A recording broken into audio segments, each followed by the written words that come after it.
Hello student, आप सभी का नेचुरल साइंस में स्वागत है। जैसा कि आप सभी जानते हैं कि हम लोग फिजिक्स के चैप्टर में शुरुआत कर चुके थे, जिसमें हम लोगों ने क्लास 9 के एक्सेलरेशन के बारे में जानकारी ले ली थी। साथ इससे जुड़े हुए जितने भी टॉपिक्स थे उसके बारे में जानकारी ले ली थी। आज हम बात करेंगे जितने भी मोशन से जुड़े हुए जितने भी इक्वेशंस हैं, जिसको हम लोग बात कहते हैं इक्वेशंस ऑफ मोशन, इन सभी के बारे में जानकारी लेंगे। साथ साथ ये भी जानने की कोशिश करेंगे कि इसको सॉल्व कैसे किया, इसका डेरिवेशन कैसे किया जाता है। तो आइए बिना देर के शुरू करते हैं और बात करते हैं कि डेरिवेशन ऑफ इक्वेशंस कैसे कैसे होंगे।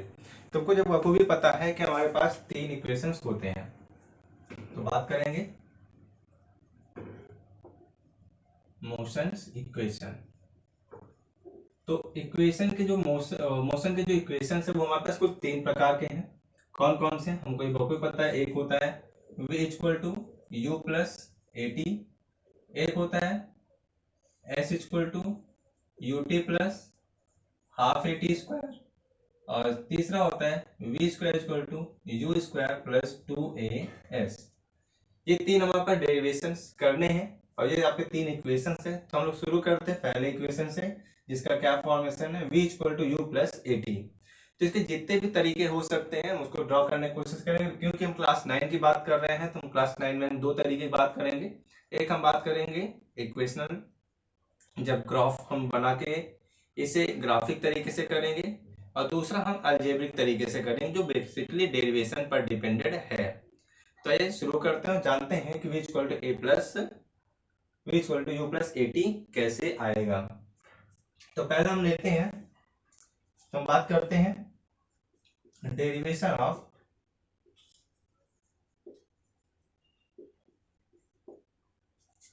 v equal to u plus A t, जिसको लोग क्या कहते हैं, फर्स्ट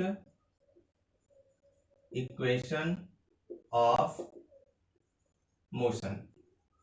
तो मोशन के फर्स्ट इक्वेशन को ड्रॉ किया जाए, कैसे करेंगे, इसका पहले ग्राफ बनाएंगे।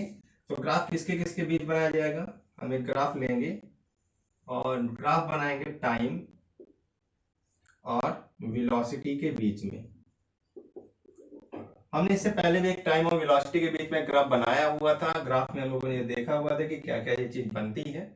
तो फिर से बनाएंगे। अब अगर वेलोसिटी और टाइम की बात की ग्राफ की जाएगी, हम पहले एक मानेंगे कि कोई अगर यूनिफॉर्म वेलोसिटी अवेलेबल है, तो टाइम के साथ साथ आप वेलोसिटी क्या करें, कांस्टेंट कर दिए, अपने वेलोसिटी को नहीं बढ़ाया है, तो हमारे पास क्या आएगा, एक कांस्टेंट वेलोसिटी ग्रुप में एक बराबर पैरेलल लाइन, टाइम के पैरेलल लाइन एक जाएगी। अब हम बात करते हैं कि मान लिए जाए कि टाइम के रिस्पेक्ट में इसमें एक स्लोप दिखाई दे जाए जो लगातार इंक्रीज करता हुआ सा दिख रहा है। तो मतलब जब जैसे ये बढ़ता जाएगा वैसे क्या करता जाइए, इंक्रीज करता जाए। अगर बढ़ते बढ़ते इंक्रीज करता जाएगा तो हमको एक स्लोप दिखाई देगा कुछ इस प्रकार से। तो हम इसको क्या कहते हैं कि यूनिफॉर्म तरीके से एक्सेलरेशन बढ़ती गई, क्योंकि वेलोसिटी में लगातार बढ़ाते जाएंगे, टाइम के रिस्पेक्ट में वेलोसिटी बढ़ती जाएगी तो क्या बढ़ता जाएगा, एक्सेलरेशन बढ़ता चला जाएगा। अब इन सभी चीजों को हम थोड़ा कैलकुलेट कर लेते हैं। तो हम इसको एक बना लेते हैं एक ग्राफिकल तरीके से। तो हमने इसको कुछ यू ड्रॉ कर लिया, जितना भी एक्सेस अमाउंट में उसको हम यहाँ से रेस कर देते हैं, तो आपको कुछ इस प्रकार से मिलेगा। अब हम क्या करेंगे, इसका लेवल करते हैं। हमने यहाँ क्या किया था, अगर इसको हम नाम दे देते ओ, क्योंकि ओरिजिन पॉइंट है तो ओ नाम दिया जाएगा। इसको नाम दे देते ए, इसको नाम दे देते हैं बी, इसको नाम दे देते हैं सी, और इसको नाम दे देते हैं डी। ये 4 चीजें हो गई। अब हम बात करते हैं इस तरह वाले, किधर तो आप कुछ भी नाम दे सकते हैं, ई, क्योंकि अल्फाबेटिकली लिया तो A B C D E के रूप में लिया जा सकता है। अब क्या करा जाए, हमने यहाँ पे क्या किया था, ओ से ए तक हमने क्या किया था, एक कांस्टेंट वेलोसिटी ली थी, अर्थात जब इनिशियल रहा होगा। तो हम क्या बात करते हैं, यहाँ से लेके यहाँ तक वाला जो पार्ट है इसे हम क्या माने, यू, क्योंकि स्टार्टिंग टाइम का है। तो स्टार्टिंग टाइम में हम कांस्टेंट रख रखा है, इसमें कोई परिवर्तन नहीं हो रहा था, बराबर से हम कहेंगे कि वेलोसिटी क्या है, बराबर की सीक्वेंशियल है।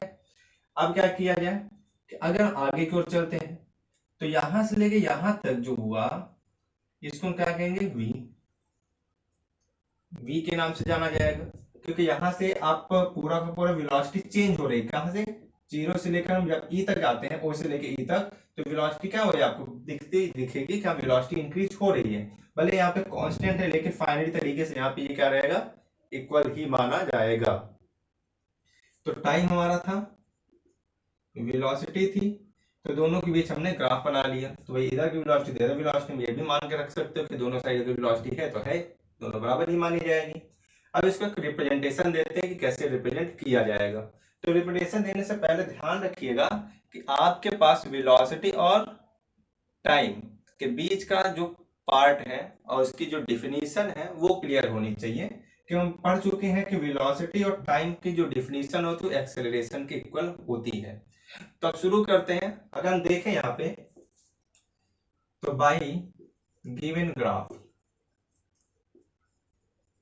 तो आपके पास जो ग्राफ दिया है इस ग्राफ में आप गौर से करेंगे तो आप देखेंगे कि क्या दिया है। पहले velocity, initial velocity, initial velocity क्या है, तो ये कौन से ओ से लेकर ए या एस ओ तक आप ले सकते हैं। हम एक काम करते हैं, इनिशियल वेलोसिटी जो यू से रिप्रेजेंटेड होगी उसे हम क्या कहते हैं, ओ से ए तक की डिफाइन कर दी हमने, इसको अलजेब्रिक तरीके से एक्सप्रेशन एक दे दिया। दूसरा ले लेते हैं फाइनल वेलोसिटी। तो फाइनल वेलोसिटी किसको कहते हैं, वी कैसे निकल के आएगा, इसमें वी कौन सा है, वी एक गौर करके देखा जाए तो यहां से लेके यहां तक पूरा पूरा है, तो हम इसको क्या कहेंगे, बी से सी और प्लस सी टू डी, यही कहा जाएगा। बी से सी और सी से डी, पूरी की पूरी क्या हो गई, फाइनल वेलोसिटी हो गई। अब हम बखूबी देखें इस पूरे ग्राफ में कुछ चीजें मिलेंगी, जैसे यहाँ से यहाँ तक, यहाँ से पूरा क्या वेलोसिटी है, यहाँ से यहाँ तक क्या था, ओ से लेके ए तक क्या था, यू था। तो सारी चीजें हो गई है। अब हम बात करते हैं यहाँ पे by graph we know that, हमें ये पता चला कि जो फाइनल वेलोसिटी आई, फाइनल वेलोसिटी कौन सी, यहाँ पर इसको गौर करती है तो बी से लेके डी तक कैसे निकल के आया होगा, बी टू डी की वैल्यू निकाली, कैसे निकल गई, बी से सी प्लस सी से डी, यही है ना फाइनल वेलोसिटी। हम लोग कहते हैं बी से लेके डी तक है तो बी से सी और सी से डी हो गया, जिसको यहाँ लिखते B D equal to B C plus C D के इक्वल। अब हमें क्या पता है, बी डी, बी डी कहाँ पे है, यहाँ पे, तो बी से लेके डी तक ये है, क्लियर सी बात है।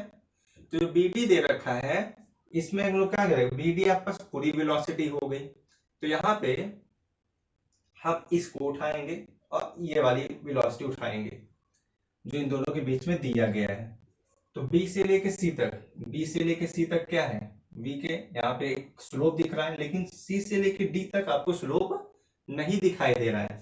अगर जो C से लेके D तक है ये किसके इक्वल है, O से लेके A तक है, A से लेके O तक, तो BD जो क्या है V है, यहाँ लिख देते sorry, BD equal to V equal to B से C, B से C ये है जो स्लोप के बराबर है, इसको रहने देंगे, B से C प्लस C से D, C से D किसके इक्वल है, A से O के, तो C से D के लिए क्या लिखेंगे हम लोग, U, क्योंकि हमको पता है C डू इक्वल किसके हैं, या पैरेलल मान लेते हैं, ये किसके पैरेलल है, O से A। जब O से A के पैरेलल तो कह सकते हैं कि इसकी जो लेंथ होगी और O से लेके A तक की जो लेंथ होगी दोनों बराबर मानी जाएगी, दोनों इक्वल ही है। तो ये आपके पास ये होगी, या ये लिख सकते हैं, या फिर आप लिख सकते हैं कि C से D, जो बात कर रहे हैं किसकी, स्लोप की, तो स्लोप कहाँ से दिख रहा है आपको, स्लोप आपको ये दिख रहा है, और स्लोप किसके किसके बीच का है, A से C और B से C के बीच का स्लोप है। तो स्लोप की अगर बात करें, स्लोप क्या है, A है, क्योंकि हमको पता है वो एक्सेलरेशन बढ़ रहा है, तो एक्सेलरेशन बराबर क्या निकल के आएगा, A बराबर निकालने जाए तो क्या है, A से लेके C तक और B से D, तो हम यहाँ बात करेंगे A to C by B to C, ये निकल के आ जाएगा, क्लियर सी बात है, कि हम लोग यहाँ से यहाँ तक और इसको यहाँ से यहाँ तक लेंगे, तो A निकाला गया, एक मिनट इसको ऐसे लेना है सॉरी, इसको लेंगे B से C और फिर A से C, गुड, तो A टू C बेस और ये हाइट, तो बेस डिवाइड बाई हाइट, तो आपको क्या आ जाएगा, स्लोप आ जाएगी, मतलब स्लोप निकल आएगा। तो हमको पता है A टू C, A से C किसके बराबर है, D टू O के बराबर है, तो A equal to B C by T, क्यों कह देंगे, क्योंकि ए सी जो है वो किसके बराबर है, ए टू सी किसके बराबर हो गया, ओ से डी के बराबर है, जो बराबर है किसके, टाइम के बराबर, तुमने क्या कह दिया, बी सी इक्वल टू क्या लिख दिया, टी।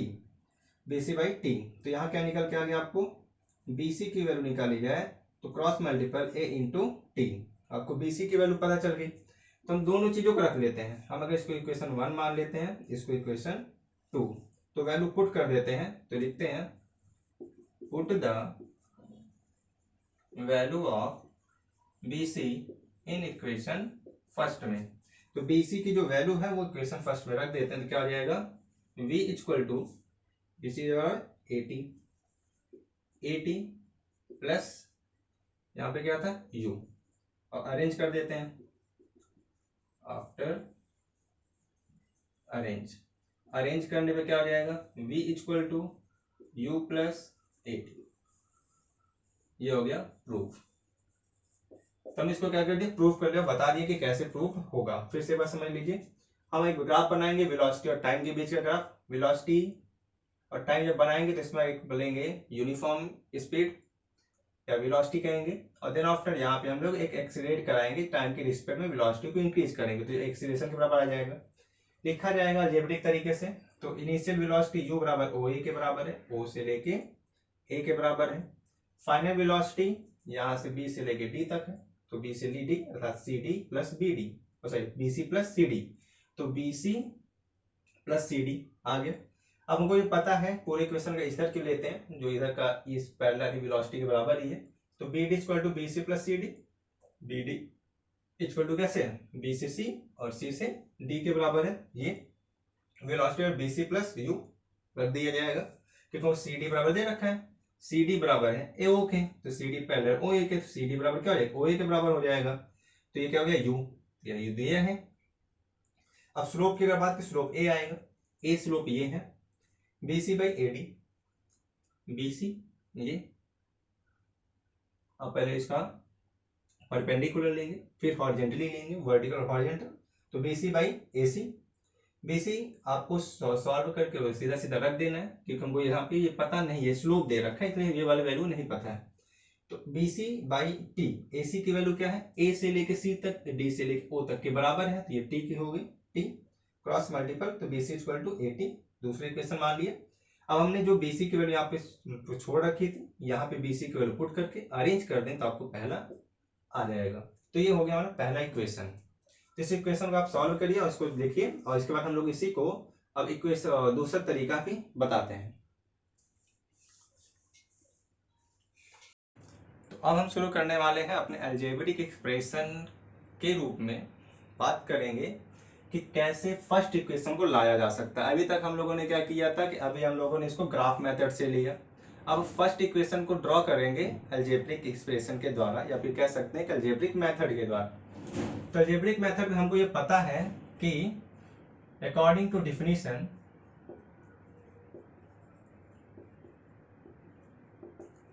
ऑफ एक्सेलरेशन की डिफिनीशन के अनुसार अगर हम देखें तो हमको ये पता है कि the change in velocity per unit time is called acceleration. Good. तो पर यूनिट टाइम एक्सचेंज के, अगर कभी भी velocity per unit time change होती है तो वो क्या कहलाती है, एक्सेलरेशन कहलाती है। हमने इसके बारे में बात की हुई थी कि अगर मान लेते कि हमारे पास एक कार हो या कोई भी व्हीकल हो, अगर वो चली और कुछ समय के बाद, आफ्टर सम टाइम, कुछ टाइम के बाद, ये जो यहाँ पे u था, कुछ समय के बाद ये क्या हो जाए, v, टाइम के रिस्पेक्ट में। आफ्टर सम टाइम t, कुछ समय के बाद u वेलोसिटी बदल जाए v वेलोसिटी में। अगर ऐसा होता है तो ऐसा होने पर तो हम कह सकते हैं डिफिनीशन के अकॉर्डिंगली चेंज इन वेलोसिटी, तो क्या कहेंगे, acceleration equal to change in velocity. कैसे निकालेंगे, फाइनल वेलोसिटी माइनस